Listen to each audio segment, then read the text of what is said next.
더운 날이죠. 더운 날이지만 저와 아내는 어제 운동을 위해서 남한산성 등산을 갔다 왔습니다. 그곳에서 굉장히 아름다운 한 광경을 목격했는데요. 나이가 지긋하신 어르신이 아주 작은 반려견과 함께 등산하는 모습이었습니다. 이 말티즈라는 굉장히 작은 강아지가 있는데 주인 옆에 꼭 붙어서 주인과 속도를 맞춰서 총총총 저희 앞을 걷고 있었어요. 그러다가 이 등산로에 이 배수로가 나타났거든요. 근데 반려견이 이 배수로를 겁나기가 겁이 났던 것 같아요. 굉장히 작은 강아지거든요. 그러니까 배수로 앞에 딱 멈춰서더니 이 개가 주인을 탁 올려다보기 시작하는 거예요. 움직이지 않고 주인을 계속 바라보고 있으니까 이 견주가 무엇을 원하는지 알았겠죠? 그래서 배수로에 멈춰서 자신을 바라보고 있는 개를 딱 안고 배수로를 건넙니다. 그리고 다시 개를 땅에 놓아주었어요. 그리고 이 둘이 다시 속도를 맞춰 총총총 함께 걷고 있는데 저희가 뒤에서 그 모습을 보는데 굉장히 웃기기도 하면서 아름다워 보이는 거예요. 여러분, 문제는 남한산성 등산로에는 이 배수로가 엄청 많이 있다는 겁니다.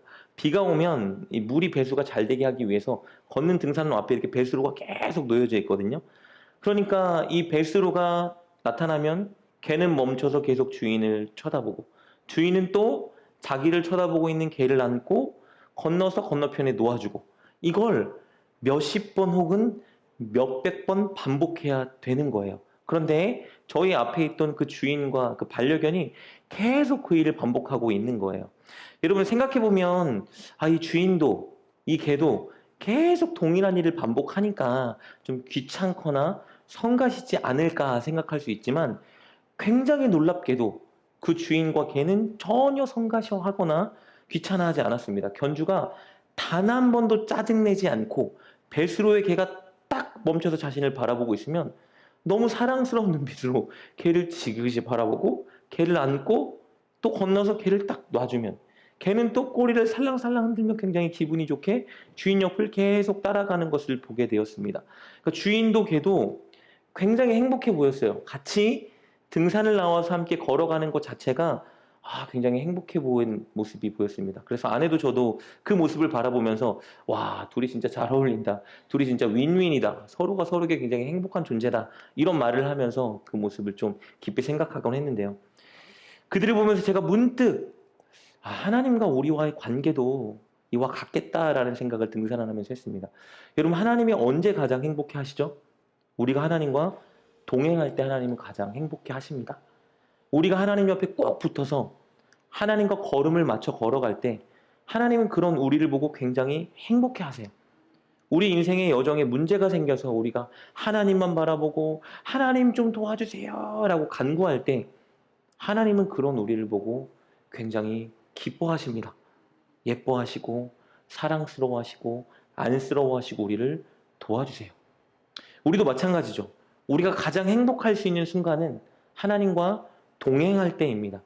하나님 옆에 꼭 붙어서 하나님과 걸음을 맞춰 걸어갈 때 여러분, 우리는 가장 큰 행복감을 맛볼 수 있습니다. 우리 인생에 많은 여러 가지 문제가 다가오지 않습니까? 혼자 끙끙 앓는 것이 아니라 동행하고 계신 하나님을 바라보고 하나님 도와주세요. 하나님, 제가 어떻게 할 수 없어요. 하나님이 해주셔야 되잖아요. 하나님, 이렇게 외칠 때 하나님은 우리 마음에 평안을 주시고 절망과 어려움 속에서도 우리에게 소망을 주십니다. 그래서 행복하고 싶다면, 인생을 성공하고 싶다면 우리는 하나님과 동행하는 인생을 살아야 합니다. 저도 여러분도 늘 하나님과 동행하는 행복한 인생을 살 수 있기를 주님의 이름으로 축복합니다. 여러분, 그런데 우리가 눈에 보이지 않는 하나님과 어떻게 동행할 수 있죠? 이 반려견은 눈에 보이는 견주를 바라보고 같이 갔지만 하나님은 눈에 보이지 않잖아요. 하나님과 어떻게 함께 동행할 수 있나? 당연히 아시겠죠? 여러분, 하나님께서 주신 이 말씀을 따라 살아야 하나님과 동행할 수 있습니다. 하나님과 동행한다는 것은 그냥 하나님을 생각하는 것이 아닙니다. 하나님과 동행하는 것은 그냥 하나님께 기도하는 것이 아니고요. 하나님의 말씀을 따라 사는 것입니다. 여러분, 조금 전에 말씀드린 그 견주와 반려견을 한번 생각해 볼까요? 함께 동행할 수 있었던 이유는요, 반려견이 주인 옆에 계속 붙어서 총총총 걸어갔기 때문이에요. 배수로를 만났을 때 그 두려운 배수로를 쉽게 건널 수 있었던 것은 주인 꼭 옆에 붙어서 주인만 바라보고 도와주세요 쳐다봤기 때문에 쉽게 배수로를 건널 수 있었던 것이죠. 만약에 그 개가 아주 신나서 주인을 버려두고 숲속으로 들어가거나 남한산성 계곡물로 뛰어들었다면 그 개는 주인과 동행할 수 없었겠죠. 주인 곁에 딱 붙어서 주인과 발걸음을 맞추고 걸었기 때문에 개는 행복했고 또 두려운 그 배수로도 건널 수 있었던 것입니다. 여러분, 하나님과 동행하는 것이 이와 같습니다. 하나님의 말씀을 따르지 않고 순종하지 않으면서 나는 하나님 믿으니까, 나는 주일 예배 드리니까, 나 하나님께 기도하니까 나 하나님과 동행하고 있지라고 생각하는 것은 굉장히 큰 착각입니다. 우리가 하나님의 뜻을 알면서도 하나님 말씀에 순종하고 있지 않다면 우리는 사실 하나님과 동행하고 있지는 않는 것입니다. 하나님 말씀대로 살고 있지 않으면서 주일날 예배 드린다고 해서 하나님과 동행하는 것이 아닙니다. 우리는 곁길로 걸어가고 있는 것입니다. 반려견이 주인 옆을 떠나서 숲속으로 가거나 계곡물로 뛰어들어가는 것과 똑같은 거예요. 반려견이 주인보다 훨씬 앞서 나가서 혼자 배수로 앞에서 끙끙 떨고 있는 삶과 똑같은 것입니다. 말씀대로 순종하지 않는 삶은 그런 삶이에요. 여러분, 하나님과 동행하기 위해서 우리는 반드시 하나님과 같은 길을 걸어야 되는데 하나님과 가는 같은 길은 한 가지밖에 없습니다. 말씀입니다. 말씀을 따라 사는 것이 하나님과 같은 길을 걷는 거예요. 여러분, 성경에서 하나님을 가장 사랑한 인물을 꼽아보세요 하면 거의 대부분의 사람들은 다윗을 꼽을 거예요. 여러분도 뭐 동의하시겠죠? 다윗이 이스라엘 왕이 오르고 나서 그가 한 일이 무엇이냐면요, 하나님의 언약궤를 이 예루살렘, 이스라엘의 수도로 옮기겠다라고 계획한 거예요. 왜 하나님의 언약궤를 예루살렘으로 옮기려고 했냐? 하나님을 이 나라의 중심부에 모시고 우리 이스라엘이 이제 하나님의 통치를 받는 나라로 만들겠다라는 의도 때문이에요. 굉장히 선한 의도죠. 그러니까 하나님과 함께 동행하는 나라를 만들고 싶었어요. 여러분, 하나님 보시기에 얼마나 아름다운 마음입니까? 다윗이 이 일을 실행하거든요. 근데 문제가 있었죠. 언약궤를 옮기는데 하나님께서 말씀하신 방법으로 언약궤를 옮기지 않았어요. 하나님은 언약궤를 어떻게 옮겨야 되는지 여기 말씀의 지침서로 이미 말씀해 주셨는데 다윗이 이 지침서를 따르지 않습니다. 여러분, 하나님을 진짜 위하는 마음이었거든요. 하나님을 경외하는 마음이 있었어요. 그런데 이 말씀대로 하지 않았어요. 지침서를 따르지 않고 선택되지 않은 자들이 그냥 수레시로 언약궤를 옮기게 만들었죠. 어떻게 됐죠? 하나님이 굉장히 진노로 반응하십니다. 다윗과 이스라엘에 벌을 내리셨어요. 왜냐하면 다윗이 취한 방식은 하나님과 동행하는 방식이 아니었기 때문입니다. 하나님은 다윗과 이스라엘에 벌하셔서 한 가지 중요한 진리를 깨닫게 하셨어요. 하나님과 동행하는 것은 내 생각대로, 내 계획대로 하는 것이 아니라 하나님이 우리에게 주신 이 말씀대로 순종하는 것이 하나님과 동행하는 것이구나를 다윗에게 깨닫게 하신 겁니다. 여러분, 우리는 하나님과 동행해야 합니다. 그런데 우리 마음대로, 우리 감정이 가는 대로, 우리가 원하는 방식으로 신앙생활을 하는 것이 하나님과 동행하는 것이 아닙니다. 우리는 하나님의 말씀대로 철저히 말씀에 순종하며 하나님과 발걸음을 맞춰가야 합니다. 그것이 하나님과 동행하는 삶이고, 그럴 때 하나님은 우리에게 진정한 평안과 행복을 맛보게 하십니다. 그런데 여러분, 말씀대로 살아가는 것이 쉽지 않죠. 날마다 말씀을 읽고 말씀을 묵상하고 말씀대로 순종하는 것이 굉장히 어렵다는 것을 저도 너무나 잘 압니다. 이렇게 여러분에게 설교를 하지만 저도 그렇게 살아가지 못할 때가 너무나 많이 있죠. 늘 다른 것에 우리는 마음을 빼앗기기도 하고 우리가 원하는 일들 하느라 분주해서 말씀을 가까이 하지 못하기도 하고, 말씀대로 순종하려고 했더니 포기하고 손해봐야 되는 것이 너무 많으니까 우리가 말씀대로 살아가지 않기로 결정하죠. 그래서 하나님과 동행하지 않는 인생을 많이 살다가 오늘 이렇게 주일날 딱 모여서 우리도 모르게 나는 주님과 동행하고 있습니다 착각하곤 합니다. 여러분, 어떻게 하나님의 말씀대로 살아갈 수 있을까요? 우리가 하나님의 말씀대로 살지 못하는 근본적인 원인은 무엇일까? 성경은 그것을 분명히 말해주고 있습니다. 우리가 하나님을 온전히 아는 지식이 없기 때문에 살아가지 못한다고 말해줍니다. 호세아 4장 6절 말씀 보면요, 이렇게 기록되어 있습니다. 내 백성이 지식이 없으므로 망하는도다. 하나님을 향한 온전한 지식이 없기 때문에 이스라엘, 하나님이 택한 그 백성들이 망한다고 말씀하세요. 여러분, 당시 이스라엘 백성들은 우리처럼 모여서 하나님께 예배 드렸습니다. 여러분, 그들이 드리는 예배는 우리가 드리는 예배와 비교할 수가 없어요. 그들은 흠없는 짐승을 데리고 와서 여러분 목을 따고 가르고 가죽을 벗기고 피비린내 나는 수고로움을 감수하며 하나님께 예배를 드렸어요. 그럼에도 불구하고 하나님이 뭐라 말씀하셨냐면요. 내 백성이 지식이 없어 망하고 있다라고 말씀하셨습니다. 우리도 이렇게 예배에 온 것으로 하나님을 기쁘게 한다라고 착각하면 안 됩니다. 하나님과 동행하는 삶을 살아가야 우리가 하나님을 기쁘게 할 수 있는데 우리가 하나님과 동행하지 못하는 그 이유는 하나님의 말씀대로 순종하지 못하는 이유는 하나님을 사실은 온전히 아는 지식이 부족하기 때문입니다. 오늘 우리가 살펴보니 창세기 14장의 말씀은 하나님이 어떤 분인지 우리에게 온전한 지식을 가르쳐주고 있습니다. 오늘 이 14장의 아브라함의 고백을 통해서 하나님에 대한 온전한 지식을 갖는 저와 여러분 되길 주님의 이름으로 축복합니다. 오늘 우리가 나눌 창세기 14장의 본문 들어가기에 앞서 여러분에게 간단한 배경을 설명드려야 되는데요. 이 유브라데 강을 기준으로 해서 동쪽에 있는 국가들과 서쪽에 있는 국가들이 전쟁을 치르는 거예요. 동쪽에 있는 4개 나라가 연합했고 서쪽에 있는 5개의 나라가 연합해서 4대 5로 전쟁을 치른 겁니다. 그런데 5가 졌어요. 4가 이겼습니다. 4나라의 연합국이 이겼어요. 여러분 전쟁에서 이겼으니까 어떻게 해야 되죠? 패배한 국가에 찾아가서 맞죠? 사람을 다 끌고 와서 포로로 삼아야 되고 노예로 삼고 가축과 은금 모든 것들을 다 탈취해 와야 되겠죠?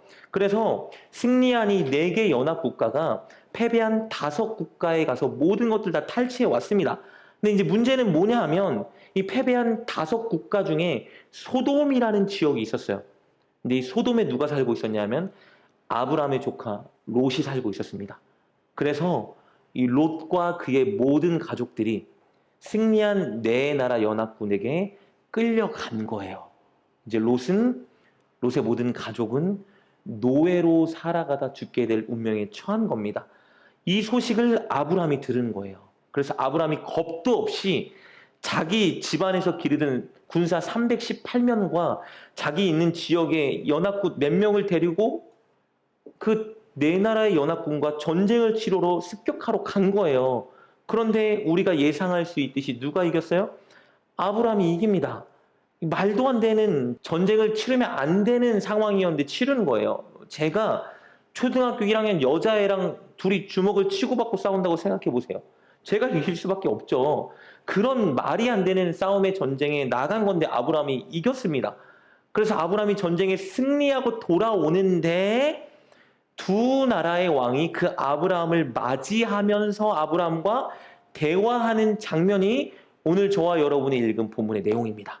그럼 2나라 왕과 아브라함이 어떤 대화를 나누는지 한번 살펴보도록 하겠습니다. 먼저 등장하는 왕은 살렘 왕 멜기세덱이라는 사람입니다. 그 사람과 아브라함의 만남을 볼까요? 우리 18절부터 20절 말씀 이렇게 기록되어 있습니다. 살렘 왕 멜기세덱이 떡과 포도주를 가지고 나왔으니 그는 지극히 높으신 하나님의 제사장이었더라. 그가 아브라함에게 축복하여 이르되 천지의 주제이시오 지극히 높으신 하나님이여 아브라함에게 복을 주옵소서. 너희 대적을 내 손에 붙이신 지극히 높으신 하나님을 찬송할지로다 하매 아브라함이 그 얻은 것에서 10분의 1을 멜기세덱에게 주었더라. 자, 살렘 왕 멜기세덱이 왕이면서 동시에 하나님을 섬기는 제사장이었습니다. 그러니까 아브라함만 택한 것이 아니라 하나님은 많은 사람들을 택했어요. 성경에 기록된 것이 아브라함일 뿐입니다. 이 살렘 왕 멜기세덱이 전쟁에서 승리하고 돌아오는 아브라함과 그의 군사들에게 포도주와 떡을 전달합니다.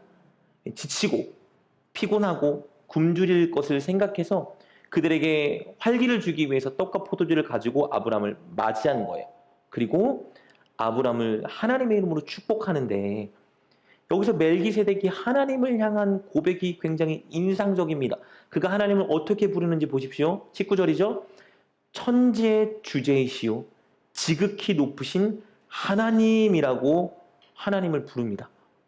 천지는 하늘과 땅이죠. 이 세상을 말합니다. 이 주제라는 말은 무엇을 의미하냐면요. 창조자 혹은 소유자 이런 말이에요. 자, 멜기세덱이 하나님을 뭐라고 선언하고 고백하고 있는 거죠? 하나님은 온 세상을 만드신 분이자 온 세상의 주인, 소유자이십니다라고 고백하고 있는 거예요. 그리고 지극히 높으신 하나님이라고 말하는데 이 표현이 성경에 자주 표현하죠. 지극히 높다라는 말은 가장 높다란 말이에요. 무슨 말일까요? 최고의 권세를 가지고 있고 가장 큰 능력을 가진 분이라는 겁니다. 자, 정리하면 멜기세덱의 하나님은 뭐라고 말하는 거예요? 하나님은 온 세상을 만드신 주인 되시고 가장 권세 있고 능력 있는 분입니다 라고 고백하는 거예요. 그래서 그 하나님 덕분에 아브라함이 지금 말도 안 되는 전쟁에서 승리하고 돌아오고 있는 것이다 라고 그가 고백하고 있는 것입니다. 여러분, 멜기세덱은 하나님을 온전히 아는 지식이 있었어요. 그는 하나님께서 자신을 포함한 이 세상 모든 것을 다 창조하셨고 모든 것의 주인이 되시는 분이시고 그리고 최고의 능력으로 모든 것을 다스리는 분이라는 것을 믿고 있었습니다. 그래서 그 하나님께 아브라함을 축복해달라고 간구하고 있는 거예요. 아니, 세상의 창조자, 모든 것의 주인, 다 할 수 있는 분이면 어떠한 축복도 주실 수 있는 분이잖아요. 그것을 믿고 하나님께 아브라함을 축복해달라고 간구하고 있는 것이었습니다. 여러분, 아브라함은 하나님을 향한 지식이 있었습니다. 왜냐하면 창세기 12장을 보면 분명히 하나님을 만났어요. 그 이후로도 그의 인생에 찾아와서 그를 도와주신 하나님을 경험했습니다. 아브라함은 하나님을 아는 지식이 있었어요. 그런데 이 멜기세덱과의 만남을 통해서 하나님을 아는 지식이 더 온전해지기 시작합니다. 하나님은 세상의 많은 신들 중에 능력이 있는 한 신이 아니라 이 세상의 창조주이시고 세상의 주인이시고 세상 누구도 비교할 수 없는 능력이 있는 분이라는 온전한 하나님의 지식을 아브라함이 이때 갖게 됩니다. 그래서 그가 반응을 하는데 어떤 반응을 하죠? 하나님께 자원하여 11조를 드립니다. 누구도 시키지 않았어요. 아브라함이 자원하여 11조를 바칩니다. 여러분, 11조의 정신은 무엇이냐면요, 이건 기독교에만 있던 것이 아니에요. 많은 우상을 섬기던 이방신에게도 있었던 겁니다. 11조의 정신이라는 것은요, 내가 가지고 있는 모든 것을 내 신께서 허락해 주셨음을 인정하고 모든 은혜는 나의 신이 나에게 주셨음을 인정하고 감사를 표현하는 것입니다. 요즘에 사실은 이 11조에 대해서 너무 많은 오해와 논쟁들이 있습니다. 대부분은 11조를 하지 않는 분들이 자신이 11조를 하지 않는 것을 정당화하기 위해서 만들어낸 오해와 논쟁들인데요. 제가 신학적으로 진짜 성경적으로 여러분께 한번 시간을 잡아 11조에 대해서 정말 잘 가르쳐 드리고 싶습니다. 오늘은 설교 주제와 좀 어긋날 것 같아서 넘어가도록 하겠습니다. 그런데 분명한 한 가지 진리는 무엇이냐면요, 구약 시대든 신약 시대든 지금 시대든 내가 가진 것을 하나님께서 주신 것으로 인정하고 그것에 감사하는 마음으로 하나님께 11조를 드린다면 하나님은 정말 기쁘게 11조를 받으신다는 것입니다. 아브라함은 이렇게 자신이 가진 모든 것을, 그리고 전쟁에서 승리한 모든 것이 하나님 덕분임을 인정하고 하나님께 감사의 표현으로 11조를 드린 겁니다. 이렇게 멜기세덱과의 만남을 통해서 아브라함은 하나님은 천지의 주제요, 지극히 높으신 하나님이라는 온전한 지식을 갖게 되는데요. 그가 지식을 가졌다는 것이 이 다른 왕과의 만남을 통해 더 부각됩니다. 이번에는 소돔 왕을 만납니다. 소돔 왕은 전쟁에서 승리하고 돌아오는 아브라함에게 이렇게 말을 건네는데, 우리 21절 말씀입니다. 소돔 왕이 아브라함에게 이르되 사람은 내게 보내고 물품은 내가 가지라. 자, 아브라함에게 사실 부탁하고 있는 거예요. 지금 여러분, 전쟁에서 승리한 건 아브라함입니다. 소돔을 아브라함이 지금 구원해 준 거예요. 여러분, 당시에 전쟁에서 승리한 사람은, 국가는 뭐 할 수 있죠? 전쟁 패배한 국가의 모든 것들을 다 가져갈 수 있습니다.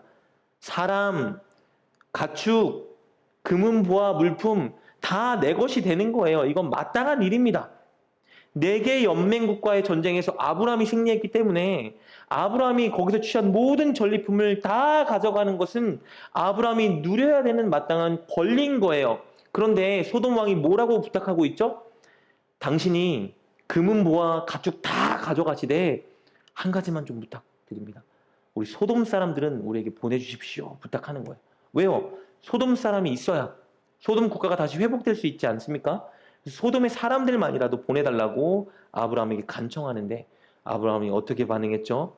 안 됩니다 라고 하는 것이 아니라 사람들을 돌려줄 뿐만 아니라 전쟁에서 취한 모든 물품, 전리품을 내가 하나도 손대지 않고 가져가지 않을 것이다 라고 말합니다. 무슨 말이에요? 너희들이 다 가져가라 이 말이에요. 22절 23절 말씀입니다. 아브라함이 소돔 왕에게 이르되 천지의 주제이시오 지극히 높으신 하나님 여호와께 내가 손을 들어 맹세하노니 내 말이 내가 아브라함으로 치부하게 하였다 할까 하여 내게 속한 것은 실 한 오락이나 들 매끈 한 가닥도 내가 가지지 아니하리라. 말씀드린 것처럼 당시 전쟁에서 승리한 국가는 패배한 국가의 모든 것을 취해야 됩니다. 이게 마땅한 일이에요. 근데 아브라함이 사람도 내가 가져가지 않을 것이고 전리품도 물건도 하나도 내가 취하지 않을 것이다 라고 말해요. 왜 이렇게 선언했을까요? 하나님을 아는 온전한 지식이 있었기 때문입니다. 여러분 22절에 아브라함이 소돔 왕에게 말을 할 때 하나님을 향한 놀라운 표현이 한 가지 나와요. 뭐라고 아브라함이 말하고 있죠? 천지의 주제요 지극히 높으신 하나님. 이거 지금 누가 했던 말이었죠? 멜기세덱, 살렘 왕 멜기세덱이 아브라함을 만날 때 아브라함을 축복할 때 했던 고백입니다. 천지의 주제요 지극히 높으신 하나님이시여. 어떤 표현이라 그랬죠? 모든 만물의 창조자 주인 하나님, 누구보다 권세와 능력이 높으신 하나님이시여. 이렇게 멜기세덱 왕이 고백했던 건데 이 고백이 지금 누구의 고백이 되어 있는 겁니까? 아브라함의 고백이 되어 있는 거예요. 아브라함이 하나님께서 이 땅의 모든 것을 창조하신 주인이시고 하나님은 모든 것이 가능한 전능하신 하나님이라는 것을 지금 고백하고 있는 겁니다. 멜기세덱의 그 고백이 아브라함의 고백이 되어가고 있습니다. 하나님을 아는 온전한 지식이 그에게 더 깊이 자리 잡고 있는 것이에요. 그런데 이것이 전리품을 취하지 않는 것과 무슨 상관이 있냐? 아브라함이 한 가지를 염려했기 때문이에요. 자, 23절 말씀 다시 볼까요? 23절 이렇게 기록되어 있네요. 내 말이 내가 아브라함으로 치부하게 하였다 할까 하여 내게 속한 것은 실 한 오락이나 들매끈 한 가닥도 내가 가지지 아니하리라. 자, 내 말이 내가 아브라함으로 치부하게 하였다 할까? 이게 쉽게 표현하면 이런 거예요. 내 덕에 아브라함이 잘 됐어 이 말이에요. 자, 내가 만약에 이 전리품을 취한다면 지금 소돔 왕 당신이 내가 아브라함에게 모든 전리품을 양보했기 때문에 하나도 가져가겠다고 주장하지 않았기 때문에 아브라함이 많은 전리품을 가지게 되었고 그래서 아브라함이 부자가 되고 그래서 아브라함이 유명한 자, 영향력 있는 자가 된 거야 라고 혹시나 당신이 그렇게 주장할까? 혹시나 다른 사람들이 그렇게 주장하고 소문이 날까? 내가 두려워 나는 전리품 중에 단 하나라도 가지지 않겠다. 여러분 이게 무슨 말이냐면요. 내가 전쟁에서 승리하게 하신 분은 하나님이시고 내가 부유하게 만드신 분은 하나님이시고 내가 영향력 있게 만드실 분은 오직 하나님뿐인데 그 하나님이 아니라 사람 때문에 전리품 때문에 내가 부자가 되고 영향력이 있어지고 잘 될까 사람들이 오해할까 두려워 나는 하나도 취하지 않겠다. 우리 하나님만이 온전히 나를 세워주셨고 높여주셨고 영향력 있게 하셨고 부자가 되게 하셨다라는 것이 나의 고백이요 간증이 되어야 되기 때문에 나는 마땅히 가져갈 수 있는 것이지만 그 어떤 것도 취하지 않겠다 고백하고 있는 것입니다. 하나님께 영광을 올려드려야 되는데 모든 것이 하나님의 은혜였습니다 고백해야 되는데 이것에 장애가 될까 하여 어떤 것도 취하지 않겠다 고백하고 있는 것입니다. 여러분 얼마나 놀랍습니까? 하나님이 온 세상의 창조자이자 주인이라는 것을 믿는다면 하나님이 모든 것이 가능한 전능하신 분이라는 것이 믿는다면 이까지 돈이 뭐가 중요합니까? 내게 무언가 필요하다면 하나님께서 그 필요한 걸 미리 아시고 채워주실 것이고 또 어려움이 왔을 때 하나님께 간구하면 하나님이 듣고 나를 도와주실 것이고 게다가 나를 사랑하셔서 나를 가장 좋은 길로 인도하실 것인데 내가 전쟁에서 이 취해야 되는 전리품 포기하는 것이 어찌 나에게 큰일이 되겠는가 아브라함이 이렇게 고백하고 있는 것입니다, 여러분. 아브라함은 이 세상 무엇보다도 전능하신 하나님, 나를 사랑하고 인도하신 하나님이 가장 중요했고, 그래서 그 하나님께만 영광을 올려드리는 것이 나의 인생의 목표가 되어야 되겠다 결단하고 있는 것입니다. 정령 하나님이 천지의 주제이시오, 지극히 높으신 하나님이라는 것을 안다면, 그것을 믿는다면 어떤 것 앞에서도 흔들리고 시선을 빼앗길 필요가 없다, 그가 생각한 것입니다. 하나님만 바라보고 하나님만 의지하고 하나님과 같은 길을 걷겠다. 하나님이 내 인생을 분명히 책임져 주실 것이다. 아브라함이 그렇게 하나님을 온전히 알아가고 있었던 것입니다. 사랑하는 여러분, 우리가 하나님과 동행하지 못하는 이유, 하나님 말씀대로 순종하지 못하는 근본적인 이유는 우리가 하나님을 온전히 알지 못하기 때문입니다. 하나님이 천지의 주제요 지극히 높으신 하나님이라는 것을 사실은 우리가 믿지 않고 있기 때문입니다. 믿는다고 말은 하지만 우리는 진짜 믿지 않기에 사실은 돈 앞에서 내가 하고 싶고 누리고 싶은 것들 앞에서 우리는 하나님 말씀에 순종하지 못하는 삶을 살아가는 것입니다. 여러분, 하나님이 정령 모든 것의 창조자이고 주인이라는 것을 믿는다면, 하나님이 정말 불가능이 없으신 전능하신 하나님이라는 것을 믿는다면, 그 하나님이 나와 동행하길 원한다는 것을 우리가 믿는다면, 어찌 우리가 돈 앞에서, 시간 앞에서, 내 취미와 내 욕구와 내가 목표하는 성공하는 그 앞에서 하나님의 말씀을 저버릴 수가 있겠습니까? 사실 우리는 근본적으로 천지의 주제요 지극히 높으신 하나님이라는 것을 믿지 못하고 있는 것입니다. 하나님이 나의 필요를 다 아시고 분명히 나의 필요를 채워주실 것을 우리는 믿지 못하고 있습니다. 나를 가장 좋은 길로 인도하실 것이라는 사실을 우리가 믿지 못하고 있습니다. 그래서 우리가 평안하지 못하고 만족하지 못하고 행복하지 못하고 하나님 말씀에 순종하지 못하고 있는 것입니다. 여러분, 반려견을 키우는 견주에게요, 당신의 반려견이 언제 가장 예뻐요? 라고 물어보면 뭐라고 대답하냐면요, 거의 대부분의 사람들이 항상이요 라고 말한대요. 집을 나설 때 나를 바라보고 배웅하는 개를 보면 그렇게 예쁘고요, 집에 돌아왔을 때 누구보다 나를 반기고 있는 개를 보면 그렇게 사랑스럽고, 밥 달라고 꼬리 흔들고 있는 개를 보면 그것도 예쁘고, 밥을 막 허겁지겁 먹고 있는 개를 봐도 그렇게 예쁘고, 심지어 볼일을 보고 있는 개를 봐도 그렇게 예쁘대요. 왜냐하면 그 개가 나를 주인으로 인정하고 철저히 나만 의지하기 때문이라고 합니다. 여러분, 개는요, 주인이 내게 진짜 밥을 줄까? 주인이 나를 진짜 좋은 길로 인도해 줄까? 주인이 나의 필요를 진짜 알고 채워줄까? 이런 걱정 염려 안 합니다. 그냥 주인만 의지하고 그냥 주인만 따라가요. 그것이 걔가 가장 행복할 수 있는 비결인 겁니다. 여러분, 하나님은 반려견을 기르는 견주와는 비교되지 않게 우리를 사랑하십니다. 우리의 필요를 아시고 우리의 필요를 채우시고 우리의 인생을 가장 좋은 길로 인도할 준비를 이미 다 끝마치셨어요. 우리가 인생의 어려움을 만날 때 우리를 위로하고 우리를 도우시고 우리를 그 어려운 장애를 뛰어넘어 하나님이 원하는 큰 사람이 되게 만들 준비를 이미 다 하고 계십니다.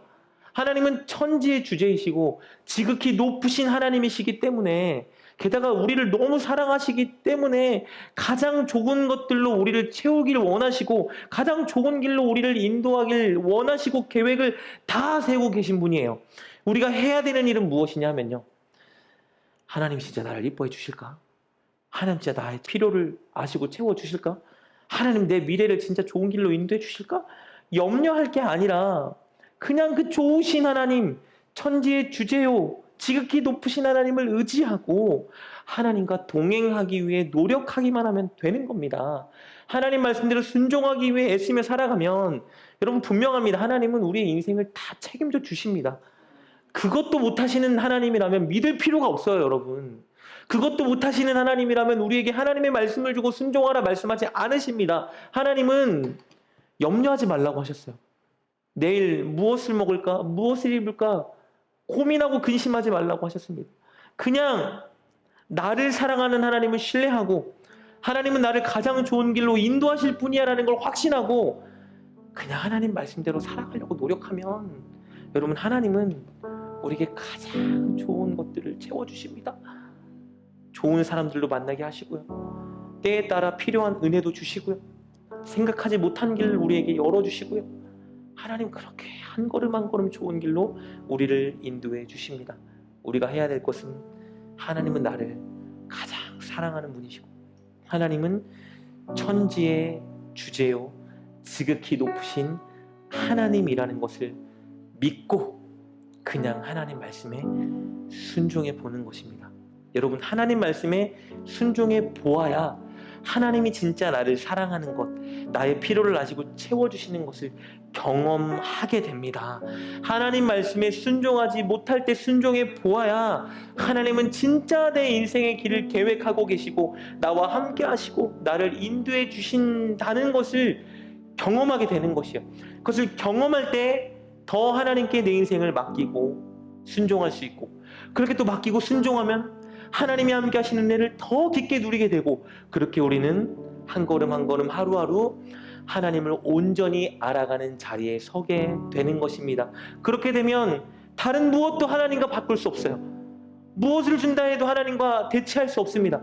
그냥 늘 하나님이 최고 좋고 그래서 하나님께 기도하고 그래서 하나님을 예배하고 하나님 말씀에 순종하는 그런 삶을 살아가게 될 것입니다. 오늘 본문에 나온 이 멜기세덱의 이 고백이 아브라함의 이 고백이 저와 여러분의 고백이 되었으면 좋겠습니다. 하나님은 천지의 주제요 지극히 높으신 하나님이십니다. 저와 여러분을 만드신 분이시고 우리의 주인 되시고 세상 무엇도 비교할 수 없는 최고의 능력을 가지시고 그 능력으로 저와 여러분을 가장 좋은 길로 인도하길 원하시는 하나님이십니다.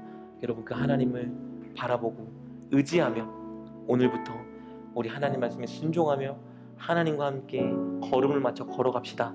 그럴 때 하나님에 대한 지식이 더 깊어질 것이고 여러분을 사랑하고 인도하는 하나님을 날마다 강하게 경험하게 될 것입니다. 오늘 말씀을 붙들고 한번 기도했으면 좋겠습니다. 함께 기도할 때 하나님은 천지의 주제요 지극히 높으신 하나님이라는 것을 내가 인정하고 믿게 하여 주시옵소서. 그것을 누리고 경험하기 위해 하나님 말씀에 순종해야 되는데 오늘부터 하나님 말씀에 순종하겠습니다. 하나님 말씀을 따라 주님과 동행하는 삶을 살겠습니다. 그럴 때 하나님 정말 나의 창조자 되시고 나의 필요를 하시고 나의 필요를 채우시며 가장 좋은 길로 인도하신 분이라는 것을 내가 경험하고 누리고 살아가게 하여 주옵소서. 우리 함께 결단하며 주님께 기도하며 나아갑시다. 기도하겠습니다.